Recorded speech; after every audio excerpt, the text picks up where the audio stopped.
If I could go back, it wouldn't be to change the world, nor to make different decisions, nor even to avoid the mistakes that cost me tears. I would go back just to talk to myself, to sit across from that 40-year-old man I once was, and tell him a few things that nobody was going to tell him. Things life would teach me, but with blows, with silences, with losses. At 40, I felt strong. I had goals, energy, a body still obedient, and a head full of ideas. I thought I was prepared for anything.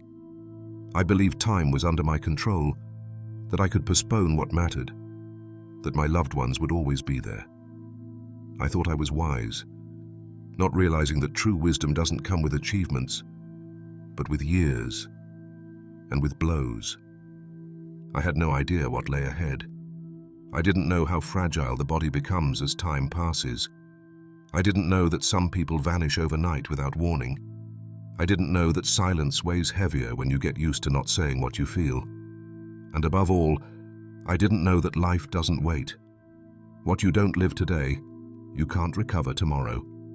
So if today I could sit down with that 40-year-old man, with his air of certainty, with his hurry, with his excuses, I would tell him many things.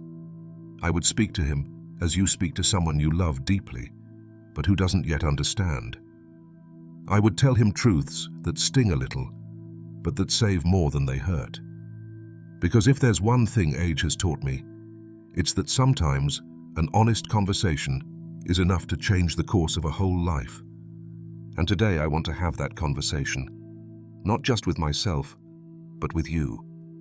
Because maybe you are that age now, or close to it, or you've already passed it. And perhaps these words will help you see something I failed to see in time. Stay with me until the end. I'm not going to give you magic formulas, but I will share the most sincere lessons life has taught me. Because if you're willing to listen, I'm ready to tell you everything I would have said to myself if I'd had the chance. Now you tell me, how old are you today? And where are you listening from? I'll read your answers in the comments. Tip 1. Take care of your body. You'll need it. At 40, you feel invincible. You can stay up all night and perform just the same the next day. You eat whatever, skip breakfast, dine late, and your body holds up. Sometimes your back hurts, sure, but you stretch a bit and it goes away. And once it goes away, you forget. You give it no importance. You carry on. But let me tell you something.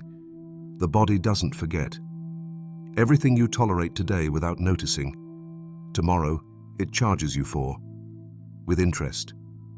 If I could talk to you, to that 40-year-old me who never stopped, I would say, take care of your body. Because it isn't eternal. It isn't steel. It isn't indestructible. It's a loan, not a right. And like any loan, one day you have to pay it back. Youth isn't a right. It's a loan that runs out. And when it runs out, if you haven't cared for it, you're left with debts that hurt. At 70, you realize it. You feel it getting out of bed when your knees no longer respond as they used to, when turning in your chair is hard, or when climbing a flight of stairs leaves you breathless. Not because you did anything extraordinary, but because you did many small things without caring for your body. You slept little for years. You sat poorly. You forgot to move. You ate out of anxiety, not hunger. And the saddest part, you did it thinking nothing was happening. I'll tell you something personal. At 40, my back hurt, but I ignored it. I got used to living with that discomfort. I'd spend hours at the computer, never stretch, never walk. Now, at 82, I pay for that neglect with every step I take. Each day I wake up stiff. I remember the times I could have done something but didn't. A little exercise, better sleep, eating with more awareness. The same goes for sleep. Did you know that at your age the body needs more rest than you think? But you, just like I did, sacrifice it. For work, for stress, for anything. You think, I'll sleep later. I have more important things now. But there's nothing more important than giving your body the rest it needs. Sleep is the workshop where the body repairs itself. And if you don't enter that workshop often, the damage accumulates. And nutrition. Oh, nutrition. I thought it was enough not to overeat. But it's not just quantity, it's quality. Those little things that seem harmless, ultra-processed foods, too much salt, heavy dinners, don't kill you immediately. But in the long run, they drain your energy, damage your organs, and age your body from within without you noticing. The worst part is that when you realize it, there's no turning back. That's why, if you're in your 40s, listen to me. Move every day, even if just a little. Stretch, walk, sleep well, eat mindfully. Listen to your body when it whispers, so you don't have to hear it scream in a few years. Because the body, in the end, is your vehicle. And when the engine starts to fail, there's no destination you can fully enjoy. So take care of it, not because you're sick. Take care because you're healthy, because you're still in time. Tip 2. Don't grow distant from your parents. If I could go back, of everything I would change, this would be among the first. I wouldn't drift away from my parents. I wouldn't let hurry, excuses, or that absurd idea that they'll always be there carry me away. Because at 40, you believe parents are eternal. You see them in their 60s, 70s, still standing, perhaps with some ailment, yes, but alive. And then you think, I'll see them this weekend. I'll call later. I have so much work this week. But then a month passes, and the month becomes a year, and one day, they're gone. There was no farewell, no last long conversation. You're left only with the echo of their voices in your memory, and a pile of things you wish you'd said. It happened to me. It happened with my father. At 40, he was already old. Sometimes he'd call and I couldn't pick up, or I'd answer quickly in a hurry. I thought, he understands. He always has. And of course he understood, because that's what parents do. They understand, even when it hurts. One day he called just to tell me he'd made homemade bread.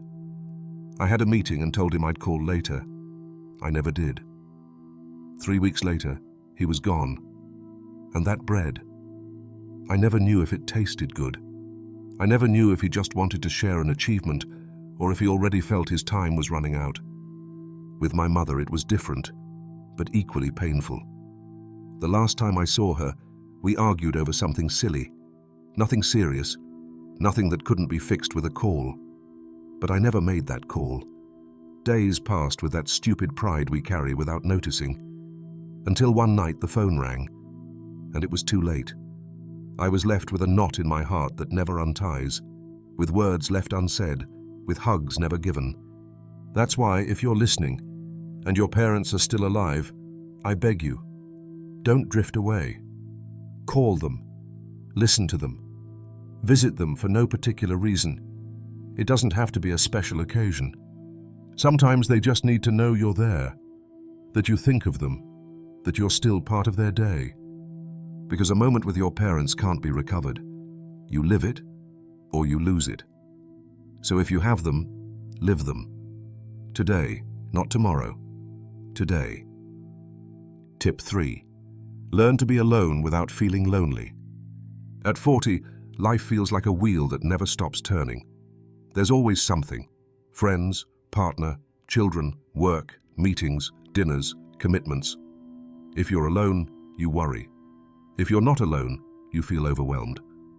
But almost never do you stop to think about how you get along with yourself. I didn't either. At that stage, solitude feels like a mistake, a void that needs filling. You surround yourself with people, make plans, talk just to talk, just so you're not left in silence, as if silence said something bad about you. But let me tell you something from this age. Solitude is inevitable. At some point in life, by age, by loss, by cycles closing, everyone encounters empty spaces. Long afternoons, days when no one calls, when there's no noise, when the clock ticks and it seems the world has forgotten you. And in that moment, there are two paths. You fight that solitude, or you make it your ally. I took time to understand this. At first, when I found myself alone, silence weighed on me. I'd put the radio on, the television, anything that made noise. I ate with my phone beside me, just to see a face, to hear a voice. I found it hard to be with myself. I dreaded looking inward. But over time, I discovered something valuable.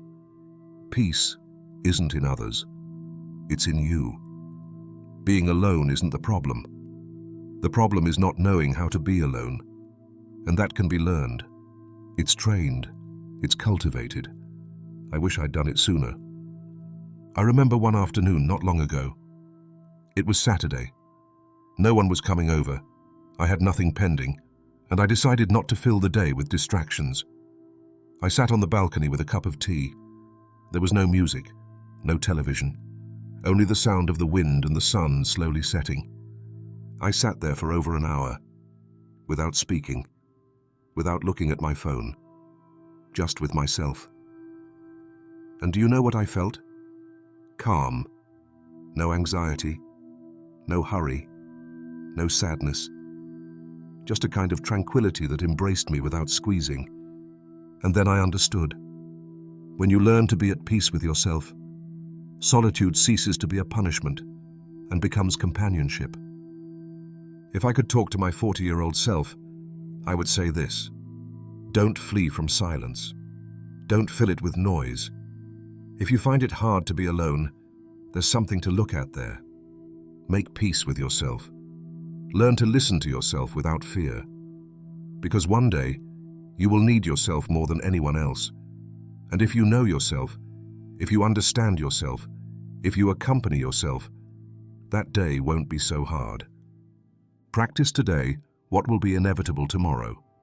Not to isolate yourself, not to close yourself off from the world, but so that when the world is quieter, you don't feel less alive. Because being alone is not the same as feeling lonely. And the difference, you decide it. Tip 4. Don't sacrifice your health for money. At 40, you often measure your worth by how much you produce, how much you earn, how far you advance. It's the age of drive, of goals, of long workdays celebrated as medals. Sleeping little is a sign of commitment. Living stressed is almost a badge of success. If you're not exhausted, it seems you're not doing enough. I fell into that trap too. I worked as if life owed me something. I got up early, slept little, ate poorly. Sometimes I didn't eat at all. I lived on autopilot, always saying I'd rest on the weekend, that I'd get that medical checkup later, that there would be time to take care of myself. But time waits for no one. And the worst part was that I thought I was doing the right thing. I thought, I do it for my family, for the future, to secure a peaceful old age. I didn't realize that I was mortgaging that same old age with every excess, every sleepless night, every day without moving my body. I remember Mark, a colleague of my generation. Smart, hard-working, disciplined. He always had a project in progress, a call pending, a new client waiting. He made a lot of money, bought properties, made investments. He did everything right, except take care of himself. He never went to the doctor, never exercised, ate poorly, slept poorly, lived with a tight chest from stress. At 65, he retired. He had freedom, he had money, but he had no health. He struggled to walk more than 10 minutes without getting winded. Climbing stairs was an ordeal. He had hypertension, diabetes, chronic pain. His body was a prison. I'd see him, and my heart ached, because he'd given everything to enjoy later, but the later arrived without a body to sustain it. I don't want that to happen to you. If you're in your 40s, you still have time. Listen to your body before it screams. Don't ignore that pressure in your chest, that constant fatigue, that poor sleep. Stress isn't just part of work, it's an alarm. And when you ignore it too long, the price can be high. Exercise, eat better, sleep, learn to say no. Set boundaries around your work. The money you earn won't serve you if you don't have the health to enjoy it. What good is money if you can't walk to spend it? Old age isn't built only with savings. It's also built with muscles, with strong lungs, with bones that don't ache. Your bank account matters, of course, but more important is being able to walk to the park without stopping every 100 meters. And I tell you this from experience. Of all the interest you can earn in life, the best return comes from what you invest in your body. Because when health is gone, nothing else matters. Do it now. Your future self will be waiting, and believe me, he'll thank you every time you chose to rest, every time you went for a walk, every time you declined that pointless 9 o'clock meeting. You still have time. Cherish that gift. Tip 5. True love is not demanded, it's built. If I could sit down in front of my 40-year-old self, I would say this without beating around the bush. Don't confuse love with need, with anxiety, with that emptiness you want someone else to fill. At that age, many of us still believe love has to hurt, that it has to burn, that it must be a roller coaster to feel real. And we chase people who don't fully choose us, relationships that drain us, promises that never come true. We call it love, but often it's just fear of being alone. I made those mistakes too. I clung to people who weren't good for me simply because they gave me attention. I confused intensity with care. I thought I was strong for enduring slights, for begging for time, for adapting. I believed love had to be earned, that if I gave more, insisted more, sacrificed more, then someday it would be enough. But it wasn't. It never is. True love is not demanded, it's built. It's not about convincing someone to stay, but about sharing life with someone who also wants to be there. And that doesn't come with flowers on anniversaries or pretty words. It comes in routine, in respect, in daily gestures. I met Mary when I was in my 50s. It wasn't a cinematic love story. There were no fireworks. But there was something I'd never had before. Peace. We didn't argue over trivial things. There were no doubts, no games, no painful silences. We were two adults, with scars, with history, but with the will to walk together. And that changed everything. We lasted 20 years. She never yelled at me. I never made her cry. We chose each other every single day. And each simple dinner, each unhurried conversation, meant more than all the fleeting romances of my youth. When she passed away, I didn't stay with guilt for not having said what I felt. I stayed with gratitude, with love that was given and received unconditionally. I also lived the opposite, a relationship that began with intensity, with promises, with fire, and ended in weariness, in exhaustion, in pain. Not out of malice, but out of not knowing how to love, for not knowing how to set boundaries, for confusing passion with commitment, for thinking love means enduring anything. No, love is not that. If you're in your 40s and keep repeating painful patterns, stop. Ask yourself if what you call love truly does you good. And if the answer is no, let go. Because healthy love doesn't leave you empty, doesn't extinguish you, doesn't consume you. Healthy love makes you grow. And above all, don't confuse love with dependency. Don't stay out of fear. Don't give out of desperation. Don't stay silent for fear of abandonment. Whoever truly cares for you doesn't want you halfway. Whoever loves you cares for you even in silence. Build, don't demand. Appreciate, don't beg. True love doesn't shout, doesn't demand, doesn't pressure. True love accompanies. Tip 6. Don't forget yourself while caring for everyone else. If there's something I learned too late, it's this. You can't carry the whole world on your shoulders without paying a price. At 40, I was my family's pillar. Father, husband, son. Responsible for everything. The fixer. The one there for everyone. And I took pride in that. I proudly said I couldn't get sick, that I didn't have time to feel unwell, that resting was a luxury I couldn't afford. I forgot myself while caring for everyone. And at first it seems noble. It seems right. Sacrificing for others looks like a virtue. But over time I understood something I wish I had known sooner. Nobody endures forever. I remember one afternoon, I came home after an endlessly long day. My father was ill, My young children demanded attention, my wife was exhausted, and I, as always, took on the resolver role. I put on a brave face, cooked, helped with homework, listened to everyone. But when they went to sleep, I sat alone in the kitchen with a cold cup of coffee and realized I had no idea how I felt. Neither happy nor sad, just empty and tired. Not physically, but in my soul. I had become a provider of solutions, a caregiver, a support.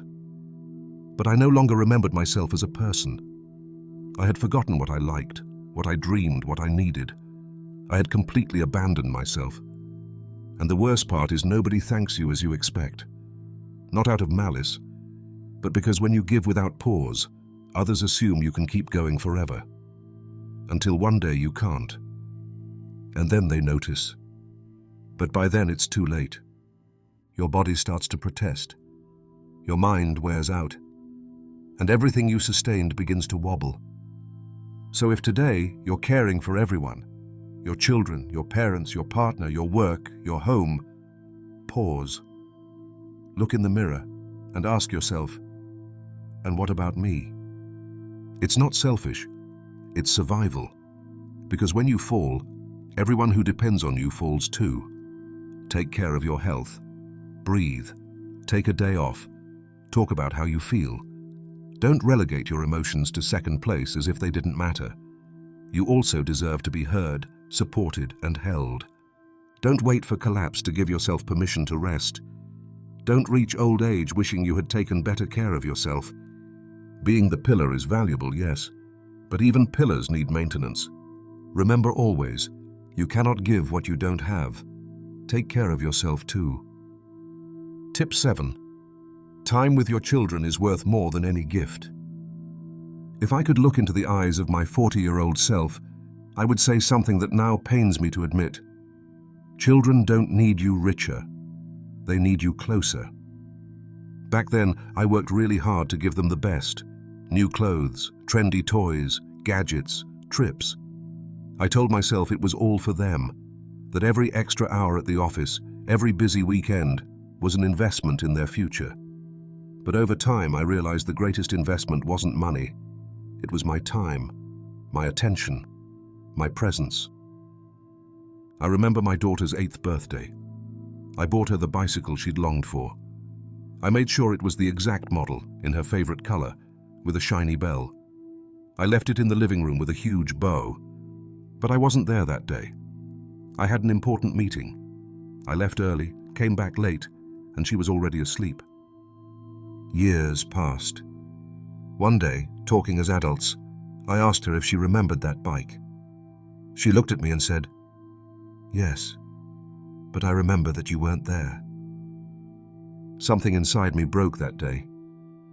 We believe giving things replaces being there, but it doesn't. Children don't want big gifts. They want you to play with them, to listen when they talk about things that may seem trivial to you, but mean their whole world to them. They won't recall how much you earned. They'll remember how much you were there. Once again, my son told me a school story. He said, "Do you remember the day we went to the park and you fell trying to catch me?" I laughed. It was a moment I'd long forgotten, but to him, it was unforgettable. Not for what we did, but because I was there. Sometimes we believe love is measured in silent sacrifices, in signed checks, in grand gifts. But children don't need busy heroes. They need present parents. Even if you don't have all the answers, even if you're tired, even if it's just to sit by their side while they draw nonsense pictures. Do you know what hurts most now? That time can't be given back. Today, I would give everything I've earned to relive just one of those days. To be at a birthday I missed. To calmly listen to a story I once only nodded through while answering emails. So if you have young children today, or teenagers, or even grown children, let them know you're there. Not with things, with your time, with your laughter, with your arms.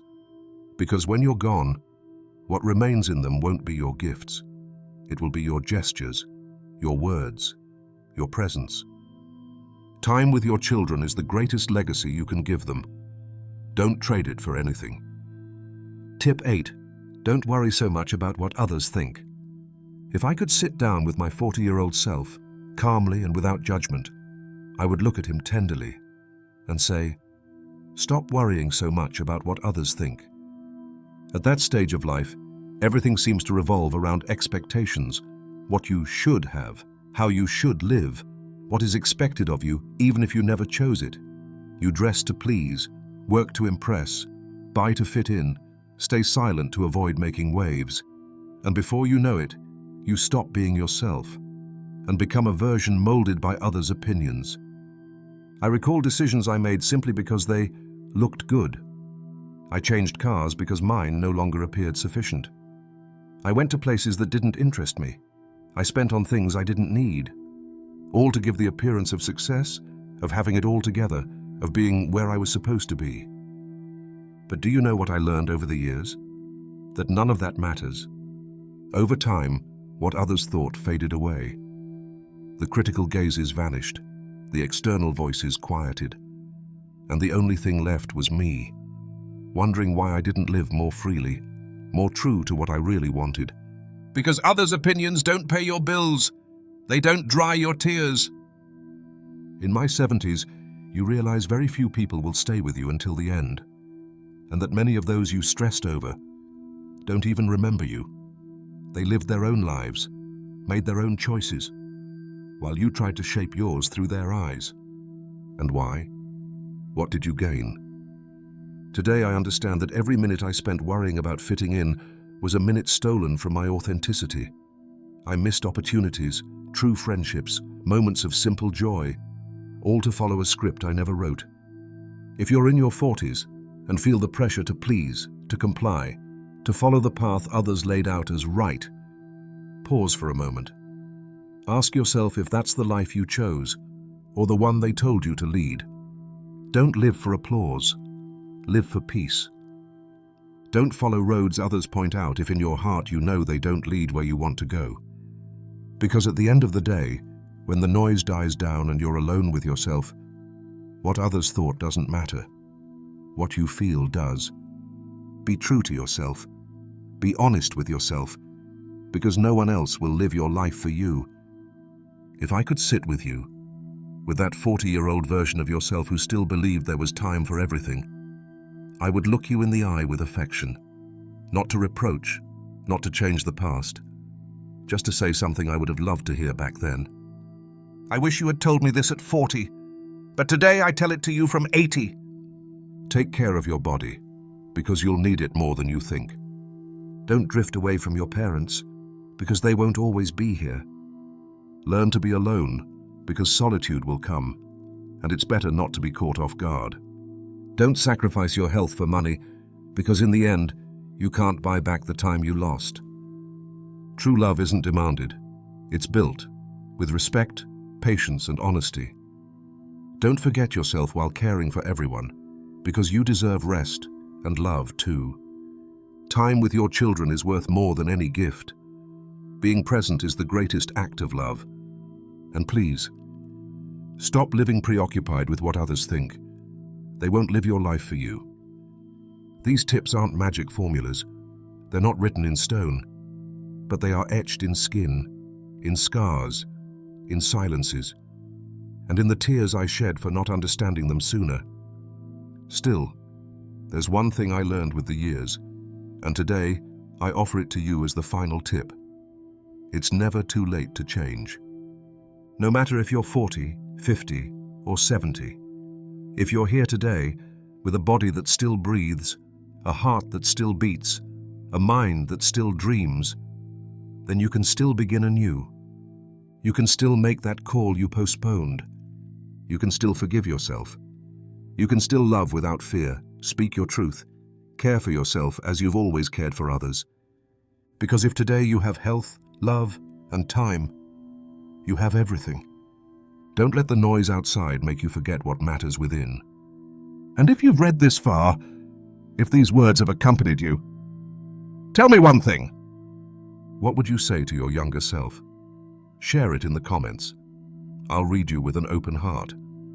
And if this message made you reflect, subscribe and share it. Someone may need it more than you imagine. Thank you for being here. Until the next video.